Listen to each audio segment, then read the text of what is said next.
दिल्ली की रानी। एक थी रानी। क्योंकि राजा की मौत एक हादसे में हो गई थी, रानी को ही राज्य संभालना पड़ रहा था।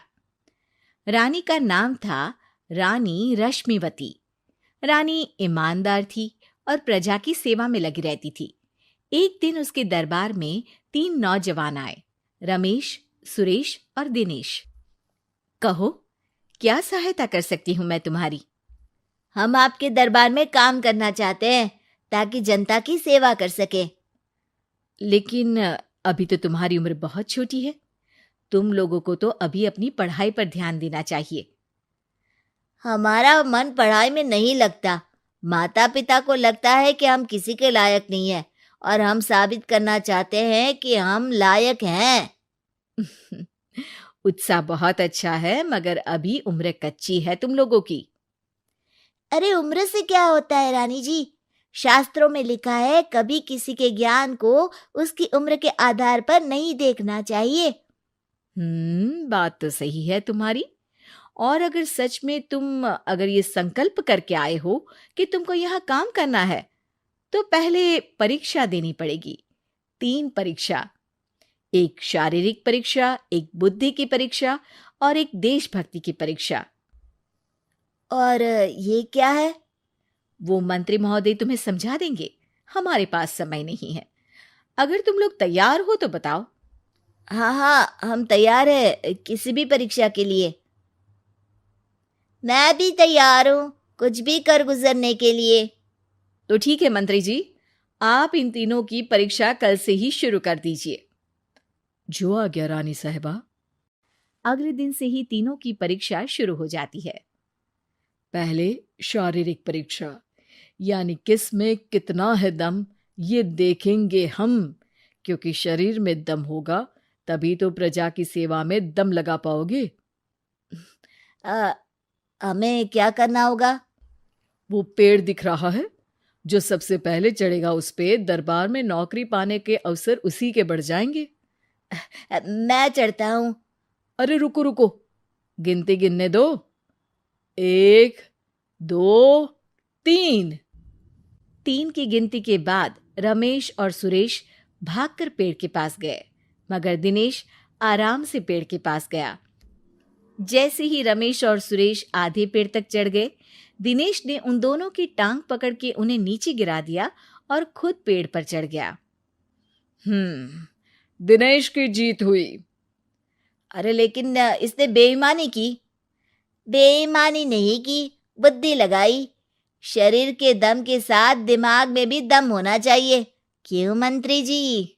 हाँ हाँ, बात तो तुम्हारी सही है, लेकिन बात अगर बुद्धि की है तो बुद्धि की असली परीक्षा हम कल लेंगे। शाम को जाकर मंत्री रानी को सब बता देते हैं। यानी दिनेश उन सब में ज्यादा होशियार है। जी रानी साहिबा। अगले दिन तीनों की बौद्धिक परीक्षा का समय होता है। आज हमें क्या करना है मंत्री जी? थोड़ा सब्र करो, कल जल्दबाजी में ही हारे थे तुम। सही कह रहे हैं मंत्री जी। अरे तू क्यों ज्यादा बोल रहा है?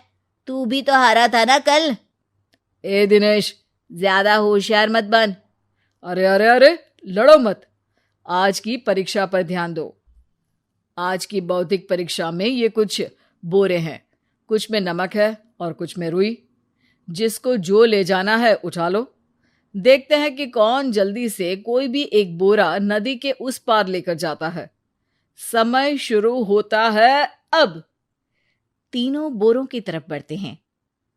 सुरेश, नमक की बोरी भारी है, ले जाने में मुश्किल होगी। हाँ हाँ, सही कह रहा है, रुई हल्की है, हम दोनों रुई लेकर चलते हैं। अरे भाई, मैं तो नमक लेकर जाऊंगा। रमेश और सुरेश ये सोचकर हंसते हैं कि आज तो दिनेश हार ही जाएगा। दौड़ शुरू होती है। 1, 2, 3। तीनों नदी की तरफ भागते हैं। रुई में वजन कम होने के कारण रमेश और सुरेश आगे निकल जाते हैं और दिनेश थोड़ा पीछे। पर जैसे ही वो सब नदी में जाते हैं, दिनेश की बोरी का नमक गलने लगता है और वजन कम हो जाता है, जबकि रमेश और सुरेश की रुई में पानी भर जाता है और बोरी का वजन बढ़ जाता है। अरे ये इतनी भारी क्यों हो गई रमेश? अरे मुझे क्या पता, शायद जादुई बोरी है। अरे लगता है कि हम बेवकूफ बन गए। बने नहीं हो, तुम हो ही बेवकूफ। इतना तो पता होना चाहिए कि पानी में नमक गल जाएगा। दिनेश का पूरा नमक गल जाता है और बोरी खाली हो जाती है। वो जल्दी से रेस पूरी कर लेता है। इस परीक्षा के विजेता भी दिनेश ही हैं। उसने दिमाग लगाकर दिखा दिया कि वो बौद्धिक परीक्षा में भी रमेश और सुरेश से आगे है। अब कल तुम्हारी देशभक्ति की परीक्षा होगी, जो स्वयं रानी मां लेंगी। रात को फिर मंत्री रानी के पास जाकर बता देते हैं कि आज की परीक्षा में कैसे दिनेश ने अक्लमंदी दिखाई और बौद्धिक परीक्षा में भी उसी की जीत हुई। अरे वाह, दिनेश तो हमारे बहुत काम आ सकता है। हम उत्साहित हैं कल की परीक्षा के लिए। वो तो ठीक है रानी साहिबा, लेकिन हमने सुना है कि पड़ोसी राज्य का राजा आकाशदीप हमारे राज्य की सीमा में घुसपैठ कर रहा है। ये तो चिंता की बात है। हमें जल्द ही कुछ करना चाहिए। अगले दिन रमेश, सुरेश और दिनेश अपनी आखिरी देशभक्ति की परीक्षा के लिए दरबार में आते हैं। प्रणाम रानी साहिबा। नमस्कार रानी जी। प्रणाम रानी माँ।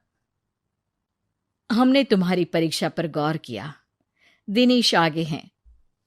हम तुम तीनों में से किसी दो को ही दरबार में काम दे सकते हैं। किसी एक को आज जाना होगा। तो देशभक्ति की परीक्षा के लिए तैयार हो?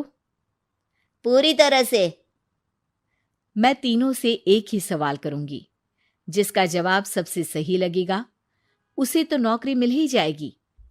फिर दूसरे सबसे सही जवाब देने वाले को भी काम मिलेगा। आप लोगों का समय शुरू होता है अब। ज्यादा सोचने का समय नहीं होगा। जो मन में पहली बात आए उसका जवाब दे। तो सवाल यह है कि तुम इस मिट्टी के लिए क्या कर सकते हो? मैं इस मिट्टी को साफ रखूंगा। यहाँ के लोगों के भोजन की कमी को मैं पूरी करूंगा। मैं यहाँ के लोगों को गले लगा लगा के उनको खुशी दूंगा रानी माँ, और गरीबों के लिए घर बनवाऊंगा। मैं इस मिट्टी के लिए किसी की जान भी ले सकता हूँ रानी माँ। मंत्री, दिनेश को एक तलवार दो। जी रानी जी। दिनेश, पड़ोसी राज आकाशदीप की जान तुम्हारे हाथ में है। जाओ, अपना काम पूरा करो। आज रात को तुम उस पर हमला करोगे जब वो सो रहा होगा। दिनेश वहां से चला जाता है। रानी माँ, ये आपने क्या किया? अभी किया नहीं है मंत्री जी। आप आकाशदीप को संदेशा भिजवाओ कि पड़ोसी देश का एक कातिल रात को उन पे हमला करेगा और दिनेश को पकड़वा दो। अरे, ये आप क्या कह रही हैं? और क्यों कर रही हैं आप ऐसा? राजा को लगेगा कि हमने उसकी मदद की, उसकी जान बचाकर। वो हमारे राज्य का पीछा छोड़ देगा और हमारा एहसानमंद हो जाएगा। और दिनेश का क्या होगा? इस राज्य को दिनेश जैसे शातिर और लड़ाकू लोगों से ज्यादा जरूरत है, ऐसे लोगों की जो लोगों को खाना खिलाने की और खुश करने की बात करे। और ये गुण सुरेश और रमेश में है। इन्हें नौकरी दे दो। दिनेश बहुत चतुराई से नौकरी हड़पना चाहता था, जिसके लिए उसने रमेश और सुरेश जैसे दोस्तों का भी नुकसान किया। पर रानी ज्यादा चतुर निकली। उसने एक तीर से दो निशाने लगाए। दिनेश जैसे खूंखार युवक को राज्य से बाहर करवा दिया और पड़ोसी राजा आकाशदीप को अपना एहसानमंद कर लिया। पूरा दरबार रानी की जय जयकार कर रहा था।